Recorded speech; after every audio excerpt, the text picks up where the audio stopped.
D4U news देख रहे तमाम दोस्तों को दीपक भंडारी का नमस्कार। आज हम पहुंचे हैं फोर्टिस एस्कॉट हॉस्पिटल, जहां पर डॉक्टरों ने, यहाँ पर डॉक्टर अरुण चोपड़ा हैं, डॉक्टर दीपक कपिला हैं और डॉक्टर HP सिंह हैं। एक ऑपरेशन का तेवर उसको बोलते हैं, TAVR तकनीक है, उससे हार्ट के जो वाल्व हैं उनको जो एक नई तकनीक से जो सर्जरी की गई है। ये 85 साल की जो ये बुजुर्ग थे, इनसे बात करते हैं आखिर ये तकनीक क्या है और ये इनका ये दावा है कि यहाँ पर ये इस तकनीक का इस्तेमाल पहली बार किया गया है, इसलिए ये अपने आप में एक अहम बात है, इसलिए हम इनके पास पहुंचे हैं। डॉक्टर अरुण नमस्कार जी, आपका D4U न्यूज़ चैनल में स्वागत है। थोड़ा बताएंगे सर, ये किस मरीज को ये जो आपने तेवर की बात करी है, किन को ज़रूरत पड़ती है? तो पहली बार आपने ये ऑपरेशन किया है, ये सक्सेसफुल रहा है, और ये सारी तकनीक के बारे में बताइए। नमस्कार दीपक जी, ये तेवर नहीं है, टेवर टेक्निक है, TAVR। ये उन मरीज़ों में यूज़ की जाती है जिनके हार्ट का जो मेन लेफ़्ट साइड का वेल्व है, एओर्टिक वेल्व, उसमें बहुत ज़्यादा नैरोइंग हो जाए। ये आम तौर से बुज़ुर्ग लोगों में ज़्यादा होता है। आगे हम इसके लिए बड़ा ऑपरेशन करते थे, जो कि हार्ट खोल के ऑपरेशन किया जाता था। तो जिन मरीज़ों की उम्र 80 साल से ज़्यादा है या जिनको किडनी या लंग की प्रॉब्लम है, ऑपरेशन का रिस्क हाई है, उन लोगों में ये ऑपरेशन नहीं किया जा पाता, और इसलिए उन पेशेंट्स की कई बार ट्रीटमेंट ना होने के कारण से मौत भी हो जाती थी इस समय। तो इस मरीज़ में हमने ये नई टेक्निक यूज़ की जिसको कि टेवर कहते हैं। इसमें हम बिना ऑपरेशन किए जांग से तार डाल के, जैसे कि हम एंजियोग्राफी या एंजियोप्लास्टी करते हैं, वैसे हम ये वेल्व डाल देते हैं एक ट्यूब के थ्रू, और उससे ये पेशेंट का वेल्व अब ठीक चलना शुरू हो गया है। पेशेंट का हार्ट का पंप इम्प्रूव हो गया, पेशेंट की वेल्व की नर्विंग हट गई, और जो सांस चढ़ रहा था, तकलीफ़ें हो रही थी, वो सब चीज़ें सेटल हो गई, और पेशेंट को बेहोश भी नहीं करना पड़ा। और through out the procedure patient conscious था, हम उनसे बात कर सकते थे। तो ये हमने पेशेंट को 4-5 दिन के बाद डिस्चार्ज भी कर दिया था, एंड वो एक फॉलोअप विजिट पे भी हमें आके दिखा रहे गए हैं, वो ठीक चल रहे हैं। तो डॉक्टर साहब, ये किस कंडीशन में बेसिकली आए थे आपके पास जब ये पेशेंट आया था? ये लेडी है या ये जेंट्स है? ये लेडी हैं, 85 ईयर ओल्ड, और इनका हार्ट का पंप कमज़ोर था, इनके वेल्व में नैरोइंग थी बहुत ज़्यादा, इनको बेहोशी हुई थी, और सांस बहुत ज़्यादा फूल रहा था, लंग्स में पानी था। सो हमने 1 हफ्ते के लिए पेशेंट को पहले स्टेबलाइज़ किया, फिर हमने सर्जन से डिस्कस किया। उन्होंने देखा कि इसका रिस्क बहुत ज़्यादा है, तो वो ऑपरेशन के लिए फ़िट नहीं कर पाएंगे। तो हमने डिसाइड किया कि हम ये वाली टेक्निक यूज़ करेंगे। ये टेक्निक इंडिया में पिछले कुछ सालों से होनी शुरू हो गई है, पर इस एरिया में, अमृतसर, जलंधर, ये जो एरिया है, इस एरिया में आज तक नहीं यूज़ हुई। उसका ये पहला केस है। सर, ये जो टेवर की बात कर रहे हैं, अगर मान लीजिए इस टेक्निक से इसका ऑपरेशन ना किया जाता तो क्या पेशेंट की जान जा सकती थी? हाँ, इसमें पेशेंट की डेफिनेटली जान को रिस्क था, और ज़रूरी नहीं इस हॉस्पिटल एडमिशन में, पर आगे चल के अगले कुछ हफ्तों, महीनों में दोबारा प्रॉब्लम आने के बड़े हाई चांसेस थे, और इसको करने से वो सब चीज़ें अवॉइड हो जाएंगी, और patient hopefully will make a good recovery. Sir, आपने कहा कि पेशेंट को बेहोश भी नहीं करना पड़ा, ऐसे ही आपने ये ऑपरेशन कर दिया, तो किस तरह का, ये थोड़ा सा ब्रीफ में बता दीजिए। वैसे तो लोगों में धारणा है कि जब सर्जरी करते हैं कोई भी, तो उनको पेशेंट को एनेस्थीसिया देके बेहोश करना पड़ता है, तो ये कैसा? ये क्योंकि ये ऑपरेशन नहीं है, इसमें चीट फाड़ ज़्यादा नहीं है। इसमें हमने केवल एक होल किया जांग में, जैसे कि हम एंजियोग्राफी में करते हैं। उस होल को एनलार्ज करके हम एक बड़ी ट्यूब डाल देते हैं, जिसका के साइज़ अराउंड 6 मिलीमीटर है, 6 मिलीमीटर के करीब है। तो उसमें से ये वेल्व शरीर के अंदर चला जाता है, और जो सही लोकेशन है वहाँ पे हम इसको रिलीज़ कर देते हैं। तो ये काम ऐसे एक होल के थ्रू, ट्यूब के थ्रू हो जाता है।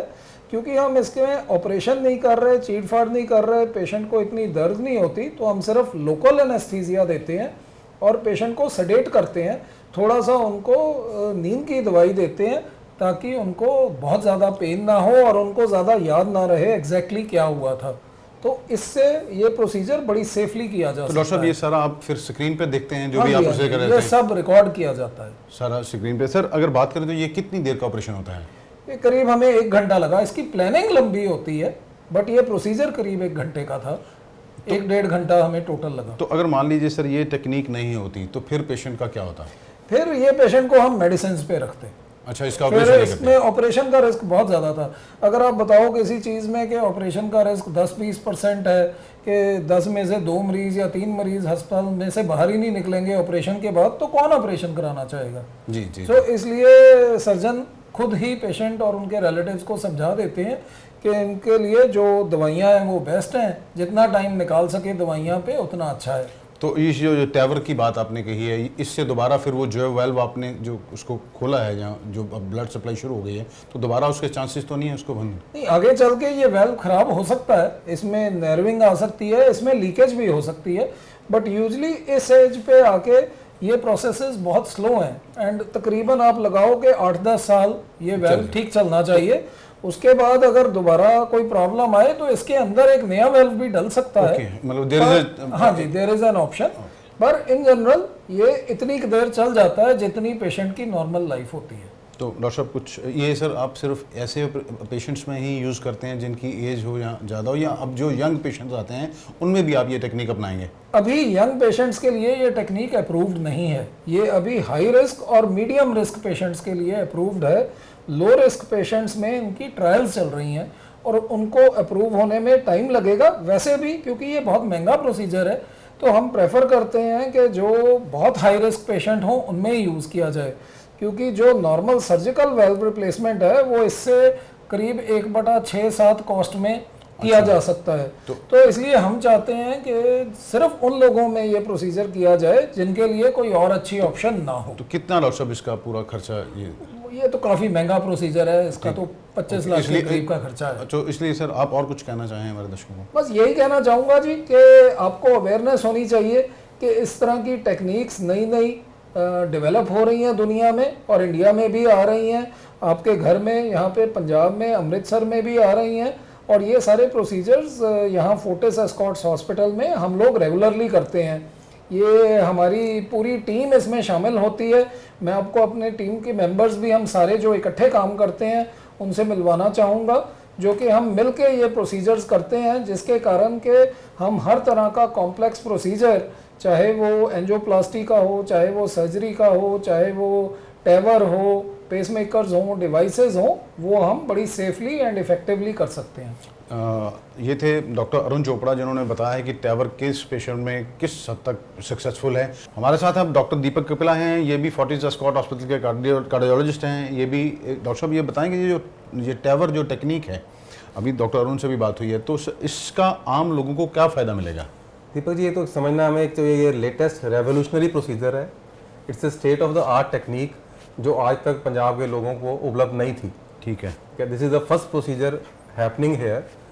और पहले शायद कुछ कॉस्ट की वजह से, कुछ अवेलेबिलिटी की वजह से प्रॉब्लम आ रही थी। जब हमारी ये प्रॉब्लम सॉल्व हुई तो हमने ये यहाँ पे किया है कंडक्ट, अदरवाइज बाकी मेजर सिटीज़ में शुरू हो गए थे ये।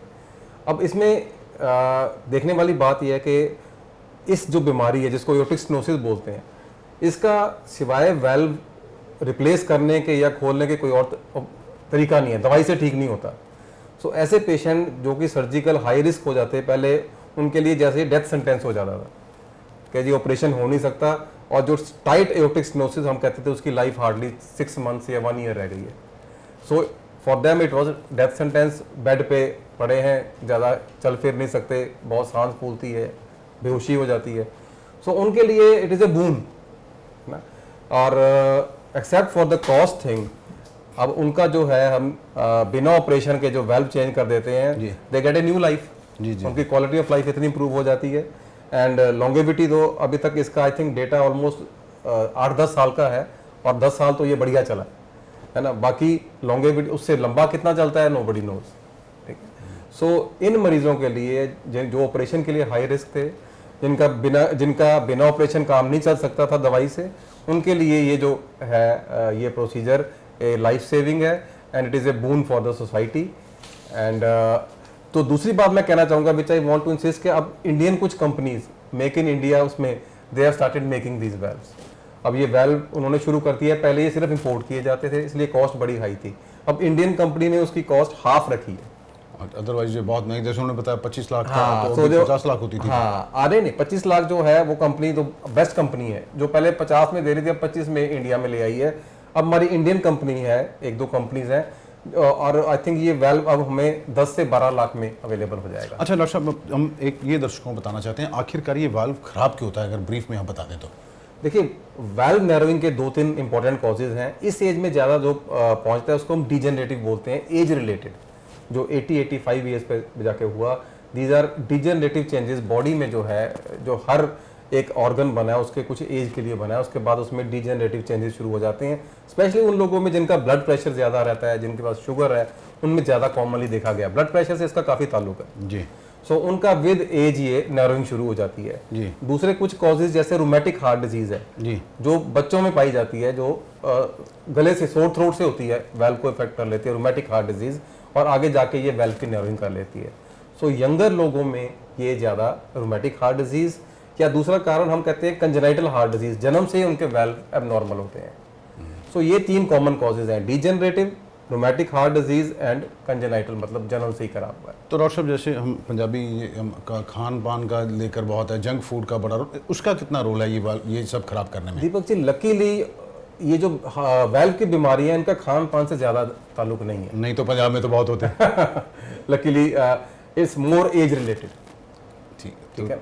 तो डॉक्टर साहब, आप कुछ और कहना चाहेंगे इस बारे में? मैं सिर्फ यही कहना चाहूँगा कि अब ऐसे जो रेवोल्यूशनरी प्रोसीजर पिछले 5-10 साल में आए हैं, और हम चाहेंगे कि ज़्यादा से ज़्यादा लोग इसका फ़ायदा उठाएं, उसके लिए ये जानना ज़रूरी है कि एक्सपेंसिव प्रोसीजर है, इसके लिए बहुत टेक्निकली फिनिशें चाहिए होती है, बहुत महंगा सामान चाहिए होता है। सो प्लीज़ अपना मेडिकल इंश्योरेंस हर आदमी करवाए, टाइम पे करवाए, ताकि आगे जाके हमें कॉस्ट के बारे में ना सोचना पड़े। जैसे वेस्ट में, आज वेस्ट में कोई सर्जिकल ऑपरेशन कराता ही नहीं है, सारे यही वेल्व डलवा रहे हैं।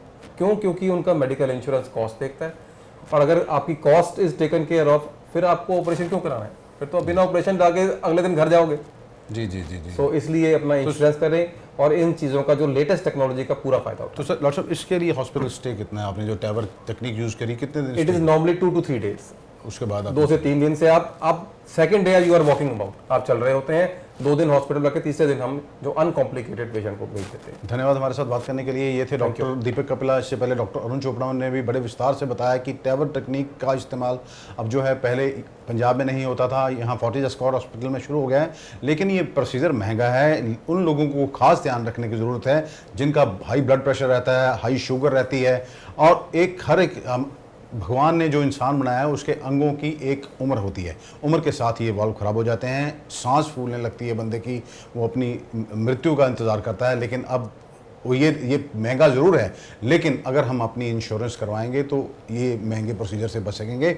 हमने अपने दर्शकों को ये बताने की कोशिश की है कि जो नई तकनीकें ईजाद हो रही हैं मेडिकल की दुनिया में, हम लगातार आपसे बात करते रहेंगे, आपको बताते रहेंगे। इसीलिए हम आज फोर्टिस एस्कॉर्ट हॉस्पिटल में पहुंचे थे और इन डॉक्टरों से बात की थी। अमृतसर से D4U न्यूज़ के लिए दीपक भंडारी की खास रिपोर्ट।